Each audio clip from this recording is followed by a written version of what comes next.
สมัยเราอยู่มาแต่แฮมเหยาะเบืองปะลดจำนวนคนที่ว่าติดตามส่งเด็กกับฮู้โปรดักชันไกเปิบเหยาะตะคลิปกีไกโตเกี่ยวกับประโยคคำถามสัมภาษณ์เวียก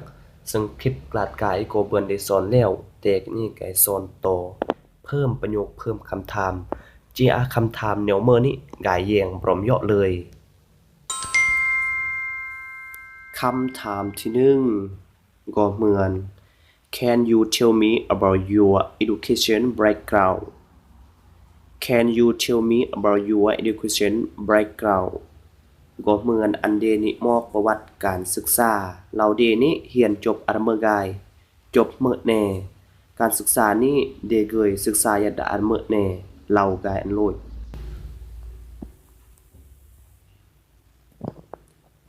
คำถามที่2หรือคำถามที่กระบาลก็เหมือน How do you know about our company? How do you know about our company? ก็เหมือนอันหมายเดเราเดนี่เนื่องจากบริษัทนอกบ่อนเมื่อตัวอย่างที่เนื่องจากนอกประกาศใน Facebook บ่เนื่องจาก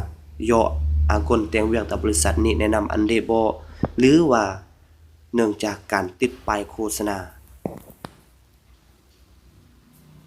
คำถามที่3 How many job interview have you been to?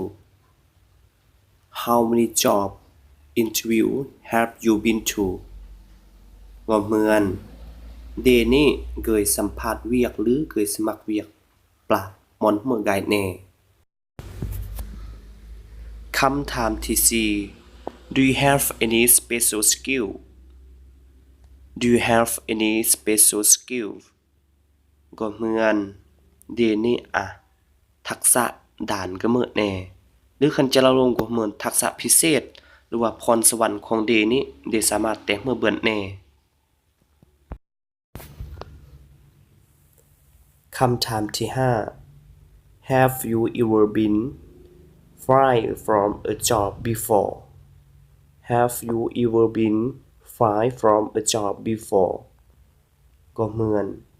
ล่วงกันนี้เดเคยแต่งเวียกอยู่แล้วเดเคยถูกเรียกว่าเปลี่ยนจากเวียกบ่คำถามที่6 Why did you leave your last job?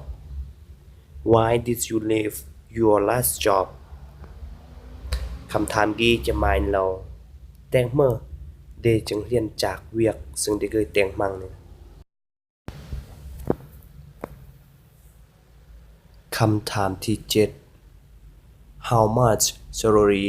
are you expecting a month? How much salary are you expecting a month? ก็เหมือนเกี่ยวโยกับมูลเดือนของเดนี้ถ้าเดแต่งเวียกแล้วเดคาดหวังกับมูลเดือนนี้นำเมื่อต่อเดือนคำถามที่8 How long would you intend on working for us? How long would you intend on working for us? ถ้าเดนี้หักแต่งเวียกพร้อมนอแล้ว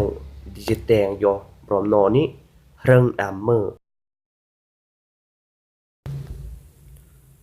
คำถามที่9 When can you start work? When can you start work? ก็เหมือน